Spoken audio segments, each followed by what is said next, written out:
이 시간 하나님의 말씀 사사기 2장 11절부터 23절까지의 말씀을 우리가 함께 나누겠습니다. 본문 말씀이 길기 때문에 오늘은 16절부터 19절까지 말씀만 네 구절 말씀을 읽고 함께 하나님의 말씀을 나누겠습니다. 사사기 2장 16절부터 19절까지 말씀을 제가 받들어 읽겠습니다. 그럼에도 불구하고 주께서 재판관들을 일으키심에 그들이 노력한 자들의 손에서 그들을 건져냈으나 그들이 자기들의 재판관들에게도 귀를 기울이지 아니하고 다른 신들을 따라 음행의 길로 가며 그들에게 절하고 자기 조상들이 주의 명령에 순종하며 걷던 길에서 속히 돌이켜서 그와 같이 행하지 아니하였더라.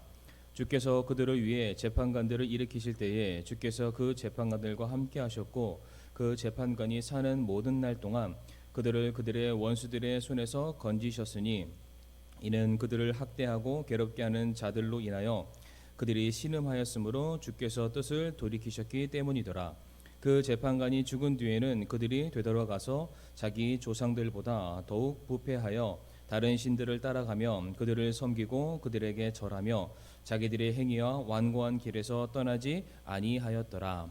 아멘. 오늘 말씀을 위해서 함께 기도하겠습니다. 하나님 감사를 드립니다. 정말로 시대의 마지막 때를 저희들이 살아가고 있습니다. 주님께서 오실 날이 얼마 남지 않은 이때에 우리가 깨어 정신 차릴 수 있게 하여 주옵시고 더욱더 모이기를 힘쓰게 하여 주옵시며 우리가 주의 말씀대로 살아가기를 기뻐할 수 있는 우리 모든 주의 거룩한 백성들이 될 수 있도록 하나님께서 인도하여 주시옵소서. 이 시간 오후 예배 시간을 주님의 손에 맡겨드리옵니다. 성령 하나님께서 친히 우리와 함께 하시는 복된 시간이 되기를 간절히 바라오며 모든 말씀 예수님의 이름으로 기도를 드리옵니다. 아멘.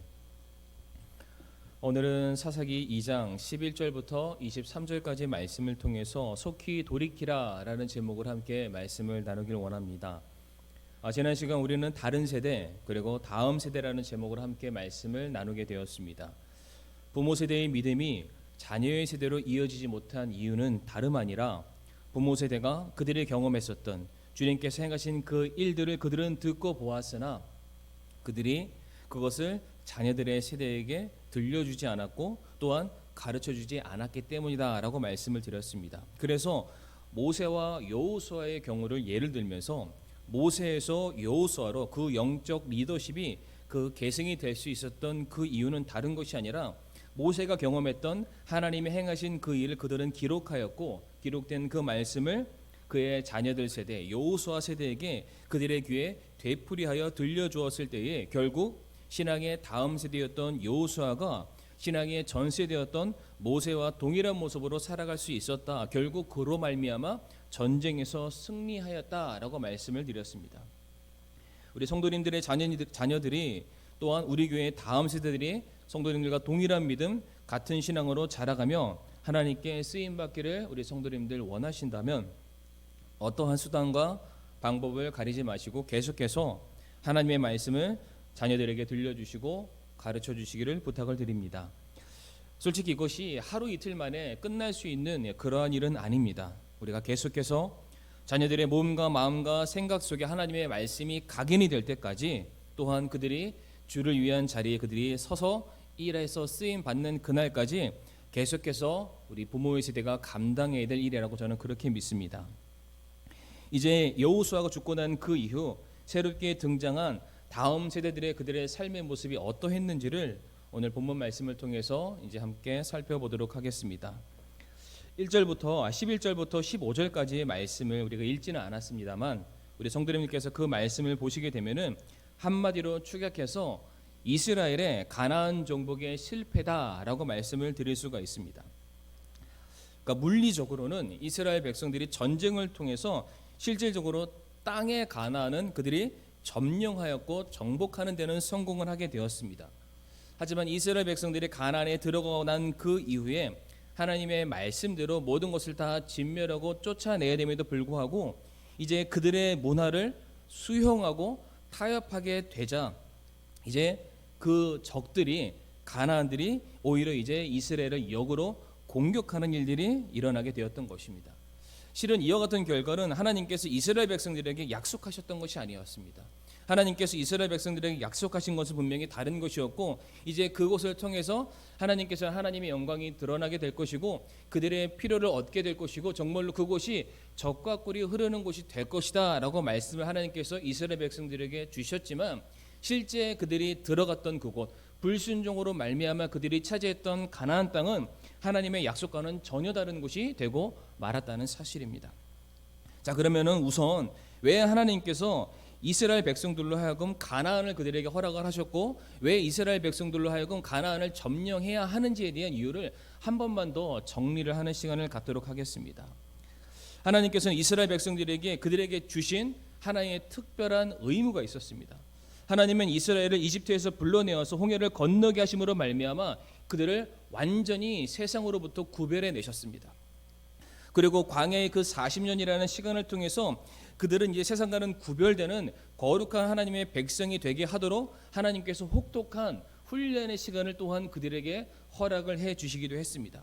이제 그러고 난 그 이후에 이제 드디어 하나님께서는 정해진 시간이 되었을 때에 이스라엘을 가나안 땅, 하나님께서 정하신 그곳으로 하나님이 보내시게 되었던 것입니다. 자, 그러면은 왜 하나님께서 이스라엘로 하여금 왜 가나안에 들어가도록 하나님께서는 명령하시고 그들에게 약속을 하셨던 것이겠습니까? 정말로 그곳만이 젖과 꿀이 흐르는 옥토와 같은 땅, 풍요로운 땅이기 때문에 하나님께서 그곳을 들어가라고 말씀하신 것입니까? 제가 아니라고 지난 시간 말씀을 한번 드린 적이 있습니다. 가나안 말고도 그때 당시에 더 좋은 땅, 더 좋은 장소는 세상에 얼마든지 많이 있었습니다. 그리고 실제 지금 이스라엘 백성들이 들어가야 되는 가나안은 이미 당시에 아모리 족속과 같은 강성한 7개 부족이 이미 가나안 땅을 점령한 상태였고 그들만의 문화를 구축하며 그들이 살아가고 있는 그런 때였습니다. 더욱이 그 안에는 이스라엘이 가지지 못한 그런 군사력, 이미 그들은 철병거를 가지고 있었고 훨씬 더 발전된 문명을 가지고 있었고 훨씬 더 강력한 체력을 그들이 가지고 있었습니다. 그러니까 지금 이스라엘이 들어가야 될 가나안은 결코 함락하기 쉬운 족도 아니었고 이스라엘이 만만하게 볼 수 있는 그런 땅도 아니었고 그냥 텅텅 빈 그런 땅도 아니었습니다. 차라리 다른 땅을 얻는 것이 이스라엘에게는 더욱더 이성적이고 합리적일 수도 있는 그러한 상황이었습니다. 이와 같은 수많은 조건들이 충족되지 않음에도 불구하고 하나님께서 왜 그와 같은 가나안에 이스라엘 백성들을 보내신 이유, 그것은 딱 한 가지입니다. 우리 성도님들은 그것이 무엇이라고 생각하십니까? 바로 가나안이 타락했기 때문입니다. 그곳에 온갖 우상들로 가득 차 있었으며 온갖 음란함과 각종 부패한 것들로 가득 차 있었기 때문에 하나님은 이스라엘 백성들을 바로 그 가나안으로 보내시게 되었던 것입니다. 하나님께서는 이스라엘 백성들을 그 곳으로 보내심으로 말미암아 죄악 많은 그곳에 하나님의 영광이 무엇인지, 하나님의 공의로움이 무엇인지, 하나님의 거룩함이 무엇인지를 이 세상으로 하여금 알게 하시고 보여주시기 위해서 하나님은 자기가 선택한 백성인 이스라엘을 그곳으로 보내기를 원하셨던 것입니다. 구별된 이스라엘 백성들, 하나님의 거룩한 백성들을 통해서 멸망의 땅인 그 가나안 땅에 부패하고 타락해서 지옥으로 향해 가고 있는 그 불쌍한 영혼들에게 더 크고 더 놀랍고 썩지 않는 진리와 참된 생명이 있음을 그들에게 보여주시고 이제는 그들을 그곳에서 건져내시기 위해서 하나님은 자기의 백성을 그 자리에 보내시기로 하나님이 작정을 하시게 되었던 것입니다. 그러니까 이게 영적인 의미로 그곳이 젖과 꿀이 흐르는 땅이라는 것은 정말로 우리가 가서 건져낼 만한 귀한 영혼들이 많은 곳이라는 의미를 가지고 있습니다. 추수할 것은 많되 그것을 거둘 만한 일꾼이 없다는 그 말씀처럼 온 세상은 한편으로는 지옥에 갈 수밖에 없는 불쌍한 영혼들이기도 하지만은 다른 한편으로 봤을 때는 그곳은 정말로 주님께서 천하보다 귀하게 여기시는 수많은 영혼들이 깔려있는 곡창지대와 같은 곳이기 때문에 하나님의 관점에서는 바로 그 가나안 땅이 젖과 꿀이 흐르는, 우리가 먹어서 배부르고 우리가 누리기 때문에 만족을 누리는 그러한 땅이 아니라 하나님을 만나야 되는 불쌍한 영혼들로 가득 차 있는 그 곳이기 때문에 하나님은 먼저 구원받은 자기의 백성을 그곳으로 보내시기를 원하셨다는 사실입니다. 에베소서 2장 10절 말씀에서도 우리는 그분의 작품이요 그리스도 예수 안에서 선한 행위를 하도록 창조된 자들이니라. 하나님께서 그 선한 행위를 미리 정하신 것은 우리가 그 행위 가운데 걷게 하려 하심이요라는 말씀이 있습니다. 그러니까 성도의 삶은 그리스도 안에서 주님께서 우리에게 허락하신 선한 행위, 우리에게서 나오는 선한 행위가 아니라 그리스도의 선한 행위를 하도록 그 모습을 비추어 나가도록 주님께서는 우리를 택하셨고 우리를 구원하셨고 우리를 하나님의 자녀 삼으셨다라고 말씀하고 있습니다. 즉 성도가 이 땅에서 살아가야 될 목적과 이유는 내 만족과 내 비전과 내 꿈을 이루기 위한 삶이 아니라 나를 통해 하나님의 선하신 뜻이 선하신 계획이 드러나는 그 일에 우리가 쓰임받는 것이 성도의 삶의 온전한 방향성이요 삶의 목적이 되어야 한다는 것입니다.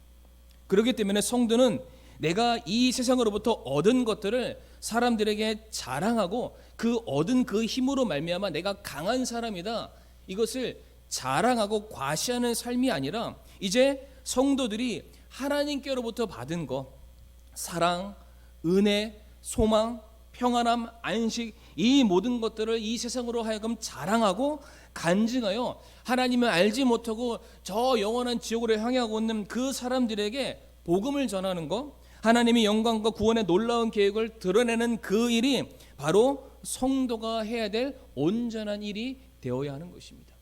그래서 고린도전서 10장 31절에 유명한 말씀이 있죠. 그런즉 너희가 먹든지 마시든지 무엇을 하든지 모든 일을 하나님의 영광을 위하여 하라. 성도의 삶이 바로 이와 같아야 될 줄을 우리 믿으시길 바랍니다. 그런데 이와 같은 사명을 가지고 가나안 땅으로 들어가야만 했었던 이스라엘 백성들이 하나님의 그 명령하심과 원함에 그들이 합당하게 충족시키지 못하고 결과적으로는 그들이 불순종하는 그런 결과를 맞이하게 됩니다. 자, 그렇기 때문에 이와 같은 사명과 책임을 부여받은 지금 이스라엘이 어떠한 모습을 하고 있습니까? 지난 시간에도 말씀드렸지만 이제 다른 세대가 시작되었습니다. 이 세상과는 전혀 구분할 수 없는, 이 세상과 그냥 진배 없는 똑같은 모습으로 이스라엘이 살아가게 되었던 것입니다. 11절과 12절의 말씀 이 시간에 읽지는 않겠습니다만 11절과 12절의 말씀을 보게 되면은 철저히 진멸하고 내쫓아야 될 가나안 백성들, 그 하나님의 명령 앞에 이스라엘 백성들은 불순종하게 되었습니다.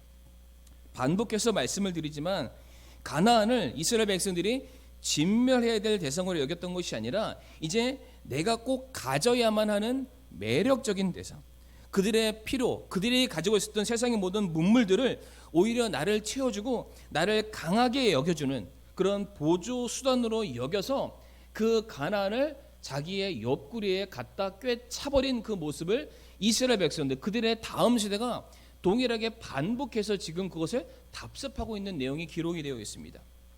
그런데 성도님들 잘 한번 생각해 보시기 바랍니다. 이와 같은 이스라엘의 영적인 타락이 갑자기 일어난 것이 아니었습니다. 그러니까 절대적으로 하나님을 신뢰하고 따라야 될 성도들이 어느 날 갑자기 하나님을 대적하고 불순종한 게 아니라는 사실입니다.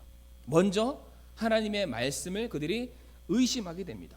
꼭 이 가나안을 우리가 다 진멸할 필요가 있을까? 저 좋은 것들을 우리가 다 불살라 버리고 다 없앨 필요가 있을까? 꼭 그렇게 하지 않더라도 우리가 얼마든지 하나님의 말씀에 순종하는 또 다른 방법이 있지 않을까? 의심을 하게 됩니다.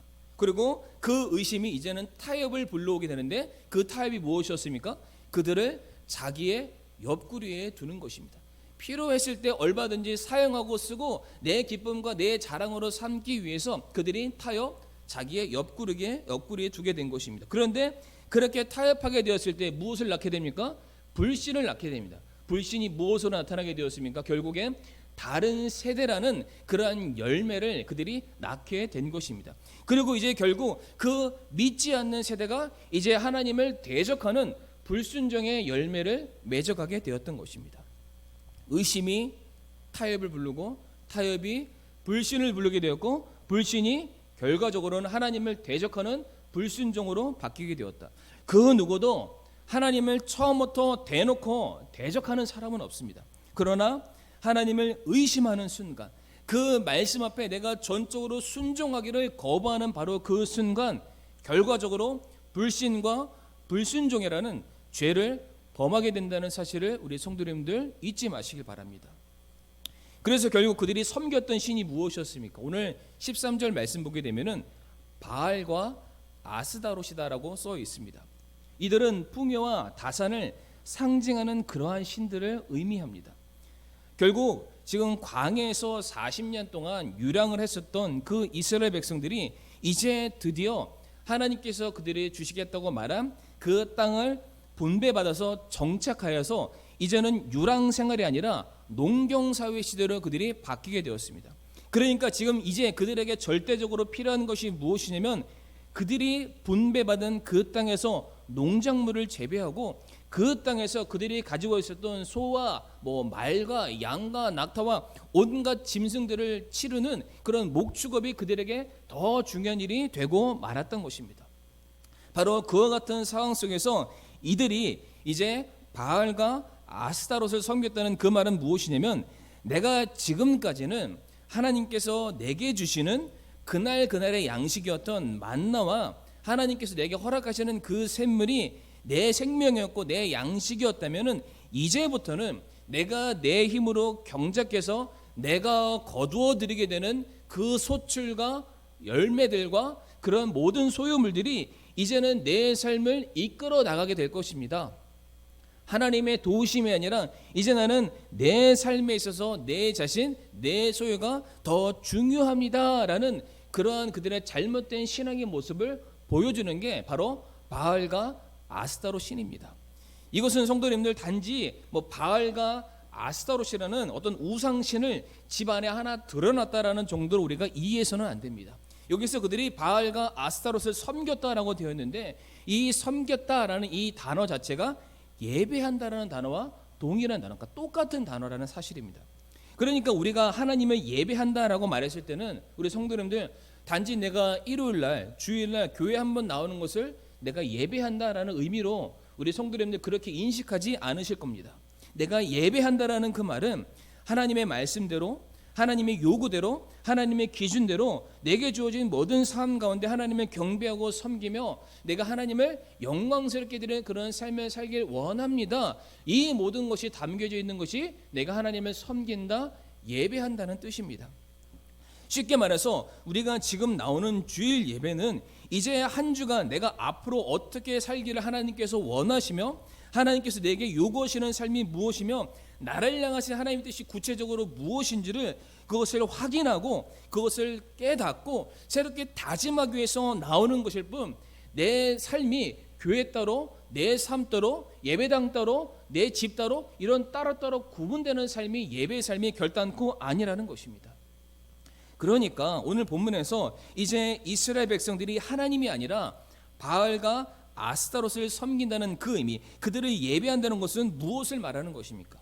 결국 그들이 바라고 기대하는 가나안 삶에서의 풍요로운 삶을 그들이 얻어내기 위해서라면 이제 하나님의 말씀이 아니라 바알이 내게 요구하고 아스타롯이 내게 요구하는 그 방식대로 내가 살아간다는 것입니다. 그냥 한번 제단 앞에 찾아가서 절하고 오는 것을 의미하는 것이 아니라 이제 삶의 방식 모든 것 자체가 바알식대로 아스타롯식대로 살아간다는 그 의미를 가지고 있습니다. 그러니까 내가 바라고 구하는 이 세상에서의 부귀와 성공과 풍족한 삶을 내가 얻어낼 수만 있다면 바알과 아스타롯이 아니라 그 모든 것이라도 나는 이미 섬길 수 있는 준비가 됐다. 왜? 그게 내 만족이고 내 욕구이기 때문에 지금 이와 같은 모습으로 바뀌게 되었다는 것입니다. 그렇다면 이어지는 14절과 15절 말씀 보게 되면 정말로 이스라엘이 바알과 아스타롯을 섬기면서 그들이 원하는 것을 정말로 그들이 얻어냈습니까? 그렇지 않습니다. 15절 하반절 말씀만 보게 되면은 그들이 크게 고통을 당하였더라라고 되어 있습니다. 결론이 무엇입니까? 크게 고통을 당하는 것이었습니다. 가나안의 방식대로 살았고 바알과 아스타롯을 섬기게 되면은 모든 것이 풍족해지고 성공할 줄 알았는데 오히려 노략을 당했고 모든 것을 빼앗김 당하는 그러한 형식으로 그들의 삶이 완전히 지금 나락에 빠지게 되었던 것입니다. 그리고 어떠한 결과가 임하게 되었습니까? 어제까지만 해도 종처럼 부려먹었었던 그 이방 족속들이 이제는 거꾸로 이스라엘 백성들을 종처럼 부려먹는 입장, 주객이 전도되는 상황이 기록이 되어 있습니다. 지금 이스라엘이 이와 같은 결과를 맞이하게 된 원인이 우리 성도님들 어디에 있다고 생각하십니까? 저는 이렇게 말씀드리고 싶습니다. 예배의 대상을 잘못 선택했기 때문입니다. 우리가 마땅히 섬겨야 될 분을 섬기지 아니하고 우리가 다른 것을 섬기고 다른 것을 예배함으로 말미암아 결국 예배가 무너지니까 그들의 모든 삶이 완전히 다 무너져 내리게 되었다라는 것을 우리가 이 말씀을 통해서 확인할 수가 있는 것입니다. 왜 그렇습니까? 지금 이때 당시 이스라엘 백성들에게 있어서 바알과 아스타롯이 그들에게 있어서 하나님이었습니다. 왜 그들의 하나님이었습니까? 그들의 필요를 채워줄 줄 알았기 때문에 그 신을 섬겼던 것입니다. 그런데 꼭 우리가 어떠한 것을 체험받기 위해서가 아니라 당연히 이 세상의 모든 것의 주인이 누구십니까? 바알과 아스타롯이 아니라 하나님이었습니다. 그러니까 우리가 얻기 위해서가 아니라 모든 것의 주인 되신 그분을 인정하고 예배하고 경배하는 것이 맞는데, 이제 사람이 잘못된 인식과 잘못된 가치관을 가지고 잘못된 대상을 예배하는 그 순간 하나님께서는 그들에게 허락하신 그 축복들을 그냥 거두어 가시는 것입니다. 그냥 거두어 가시는 게 맞겠죠. 성도들의 신앙, 그들의 믿음의 기초는 어디에서부터 비롯되어야 되냐면은 바로 하나님을 하나님으로 인정해 드리는 것이 정말로 중요합니다. 그렇게 하나님의 인정해 드리는 구체적인 행동이 무엇이냐? 예배를 드리는 것입니다. 우리가 주일에 한번 이 자리에 나와서 예배를 드리는 것을 의미하는 것이 아니라 바로 우리들의 모든 삶을 통해서 우리가 섬겨야 되는 예배의 주인 되시는 하나님께 우리의 삶의 모든 것을 받으시기에 합당한 분이심을 기억하고 우리가 무엇인가 받기 위해서 섬기는 것이 아니라 마땅히 내 모든 것, 내 목숨까지 드리기 위해서 섬기는 삶 예배를 드려야 되는데, 그 예배가 깨어지고 틀어지게 되자 이제 그들의 삶에 고통이 임하게 된 것입니다. 하나님께서 생명 주시는 분이시고 하나님께서 건강을 주시는 분이시고 하나님께서 그들의 삶을 다 주관하시는 분이신데, 그것을 부정하고 부인해 버렸을 때 하나님께서는 그들의 삶의 건강을 빼앗아 가시고 축복을 빼앗아 가시고 자녀를 빼앗아 가시고 그들의 생명까지 빼앗아 가심으로 말미암아 진짜 신이 나라는 것을 하나님께서 지금 이스라엘에게 보여주시고 있는 것입니다. 다시 한번 말씀드리지만 인생의 고통과 괴로움이 어디에서부터 오게 됩니까? 바로 하나님을 향한 예배가 깨어지고 무너지는 순간 임하게 된다는 사실을 우리 성도님들 꼭 기억해 주시길 바랍니다. 하나님께 마땅히 드려야 될 예배가 흔들리게 되면은 우리들의 삶이 흔들리게 됩니다. 성도님들 잘 한번 생각해 보시길 바랍니다. 성도님들의 삶 속에서 예배가 성공적으로 드려지고 있다, 성도님들의 삶에서 정말로 날마다 주님과 동행하는 그런 삶을 살고 있다, 삶이 흔들리시는 것을 느끼셨습니까? 삶이 고통스럽다는 걸 느끼셨습니까? 삶이 어둡다라고 느끼셨습니까? 전혀 아닐 것입니다. 그럼에도 불구하고 내 삶이 왜 이렇게 힘들고 어렵고 낙심되고 좌절되고 아무런 일도 해결되지 않는가라는 그 상황 속에서 과연 내 현재의 예배의 삶을 한번 돌이켜 살펴보시길 바랍니다.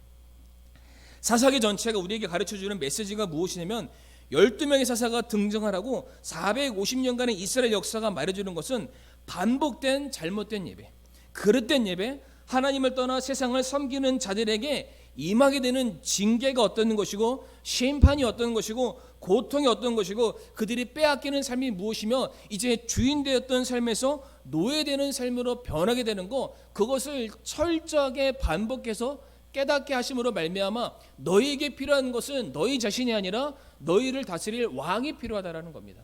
그래서 어디로 넘어갑니까? 왕정시대로 넘어가게 된다는 사실입니다. 성도님들, 우리는 지금 오늘날 정말로 잘못된 예배를 우리가 드리면서 살고 있는 것은 아닌지 우리의 삶을 우리가 돌아보길 원합니다. 우리 역시 이 세상의 방식대로 살아가고 있는 것은 아닌지, 우리가 이스라엘 백성들이 섬겼던 바알과 아스타롯을 섬기는 것처럼 내 성공과 내 승진과 더 나은 삶만을 위해서 우리가 나 자신을 예배하는 그런 삶을 살고 있는 것은 아닌지 우리가 우리 자신을 정말로 돌아보고 정말로 가슴에 손을 얹고 우리가 솔직하게 나 자신을 돌아보는 이 시간이 되길 원합니다. 정말 성도님들, 하나님의 말씀과 성도님들이 속한 기관과 직장과 학교와 그러니까 하나님의 말씀보다 혹시 성도님들 세상에 더 많이 영향을 받으면서 살아가고 계시지는 않습니까? 물론 오늘날 우리가 우리 집안에 우상신을 집에 모셔놓거나 우리가 점집을 찾아가거나 아마 그러지는 않으실 겁니다. 그러나 여전히 우리 마음속에 더 많은 소유를 얻고자, 더 높은 권력을 탐하고자, 이 세상 안에서 내 영향력과 내 이름을 더 높이 올리고자 거기에만 혈안되어 있고 우리가 거기에만 우리들의 모든 삶이 초점을 맞추고 있다면 이미 우리는 바알과 아스타롯을 섬기며 살아가고 있다고 해도 과언이 아닐 것입니다.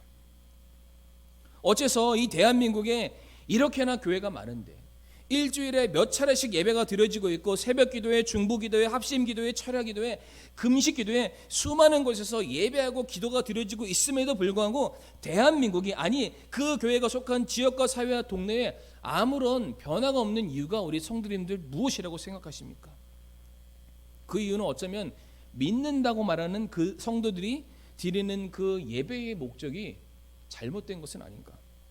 그 예배의 목적이 하나님을 정말로 우리가 온전히 섬기며 그 말씀대로 살아가기 위해서 우리가 작심하고 결단하기 위해서 나온 것이 아니라 여전히 우리가 하나님을 이용해서 내 필요를 얻고자 혹시 우리가 이 자리에 나온 것은 아닌지, 마치 하나님을 우리가 바알과 아스타롯처럼 우리가 여기면서 우리가 예배드린 것은 아니었는지 우리 자신을 정말로 돌아보는 이 시간이 되기를 원합니다.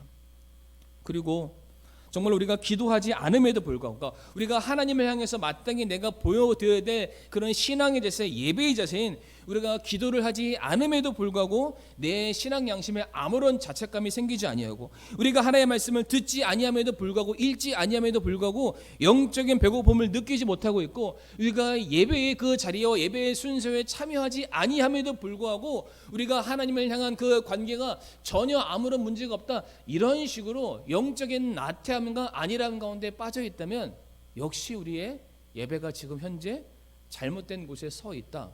우리 성도님들 꼭 한번 돌아봐 주시기를 바랍니다. 그렇기 때문에 우리들의 삶에 임하는 이 고통과 시험이 끝나기 위해서는 무엇이 바뀌어야 됩니까? 다른 것이 아닙니다. 오늘 말씀처럼 예배가 바뀌어야 됩니다.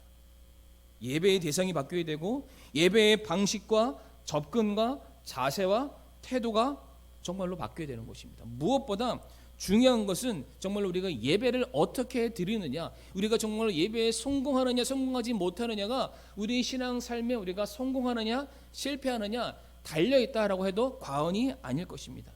오늘 16절 말씀 한번 다시 한번 읽어보겠습니다. 그럼에도 불구하고 주께서 재판관들을 일으키심에 그들이 노력한 자들의 손에서 그들을 건져냈으나 라고 되어 있습니다. 하나님께서는 지금 잘못된 예배, 부질없는 섬김으로 인생을 허비하고 낭비하고 있는 이스라엘을 위해서 그들이 예배를 해야 될 올바른 대상 하나를 세워주시게 되는데 재판관을 세우시게 됩니다. 우선 16절 말씀이 무엇이라고 시작되고 있습니까? 그럼에도 불구하고입니다. 그럼에도 불구하고 예수님께서는 내가 의인을 부르러 온 것이 아니라 내가 죄인을 부르러 왔다라고 말씀하셨습니다. 더불어 우리가 죄인이었을 때에 하나님께서는 그런 우리를 건지시기 위해서 예수님을 이 땅에 보내주셨다는 사실입니다. 그러니까 지금 이 말씀을 통해서 우리에게 위로와 감사가 있는 것은 하나님께서는 우리가 완전하고 온전하기 때문에 그 모습으로 나와서 예배된다 이렇게 말씀하지 않으셨습니다.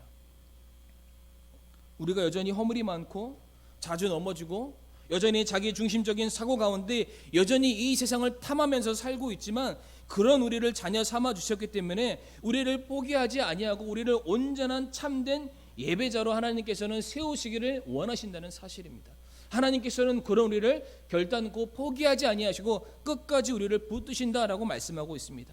신명기 3장 16절 말씀에 마음을 강하게 하고 크게 용기를 내라, 두려워하지 말라, 그들을 무서워하지 말라. 주 내 하나님은 곧 너와 함께 가시는 그분이시니라. 그분께서 너를 떠나지 아니하시며 버리지 아니하시리라 하리라 라고 되어 있습니다.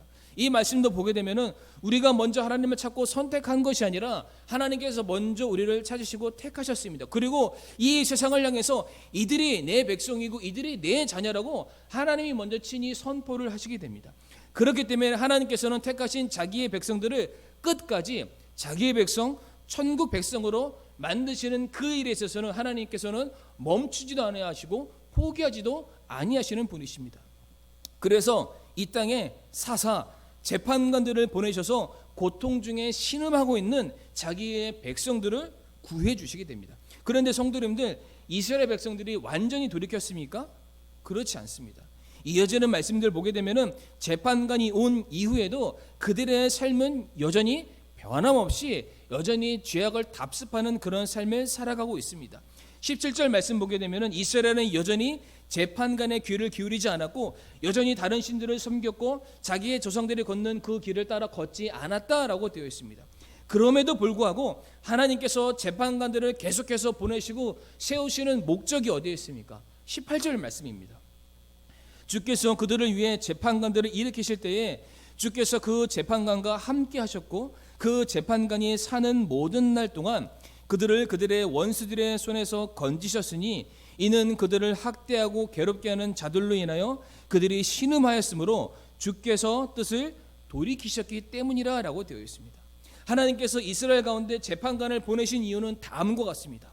세상이 너희를 구원해 줄 것 같지, 세상이 너희들이 말하는 대로 너희가 살면 성공할 것 같고 행복할 것 같지, 아니다.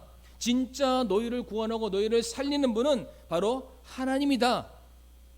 세상에 너희를 환대해 주는 것이 아니다. 진짜 너희를 위해서 목숨을 내놓고 사랑하는 분은 바로 나 하나님이고 너희를 위해서 목숨 걸고 싸우는 이는 바로 나 하나님이다. 너희로 인해 눈물로 밤을 지새우며 신음하며 마음 아파하는 분도 나 바로 하나님이고 그것을 내가 너희에게 보여주고 각인시켜 주기 위해서 내가 이 땅에 재판관을 보내겠다라고 말씀하신 것입니다.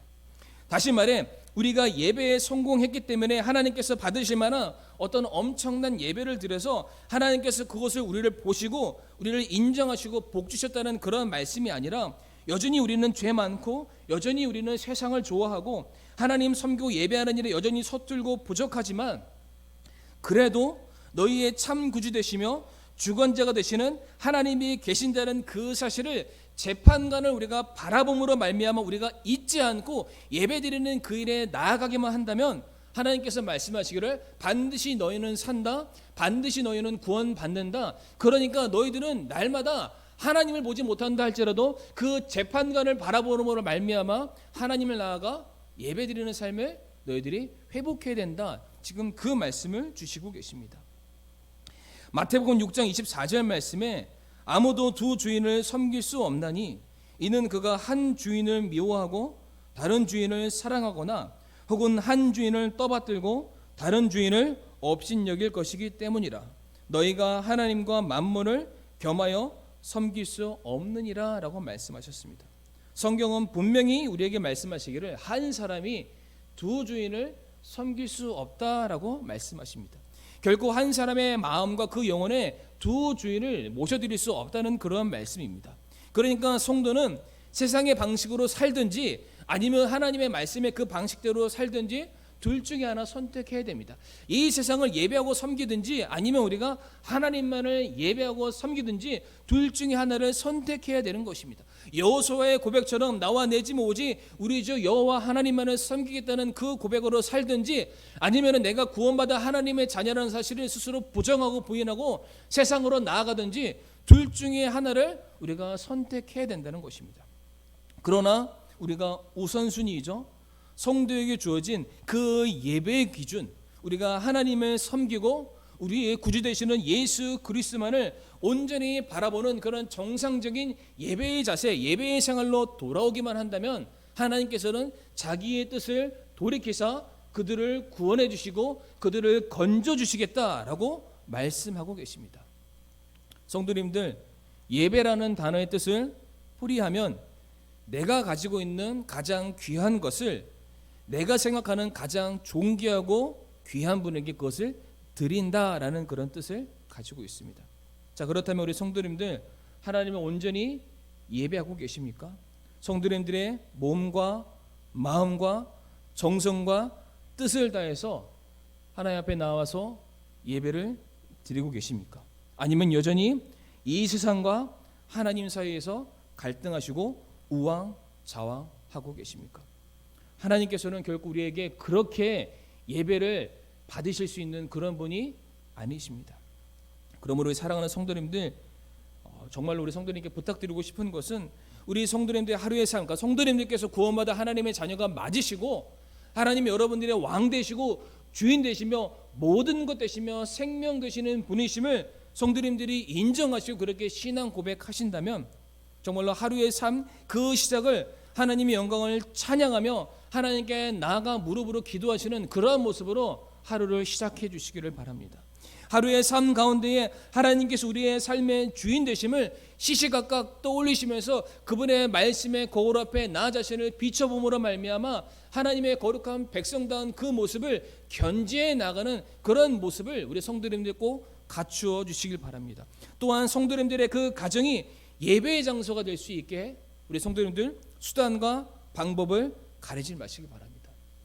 말씀 한 구절이라도 괜찮습니다. 찬양 한 절이라도 좋습니다. 짧은 기도라도 상관없습니다. 성도님들의 그 집안을, 그 집안에 있는 모든 구성원들이 하나님이 우리 집안에 반드시 예배를 받으시기 합당한 분이시구나, 바로 이와 같은 인정함이 먼저 넘쳐날 수 있는 그와 같은 예배의 장소로 집안을 바꾸어 주시길 바랍니다. 그렇게만 하신다면, 성도님들이 하나님을 예배하는 그런 삶을 회복만 하신다면 단언컨대 우리 성도님들 삶 속에 어떠한 손해도 어떠한 후회함도 없으실 것입니다. 18절 하반절 말씀에 우리가 예배로 속히 돌이키기만 한다면 하나님께서도 속히 그 뜻을 돌이키신다라고 말씀을 하고 계십니다. 여기서 돌이켰다는 말은 우리를 위로하신다, 긍휼히 여겨주신다.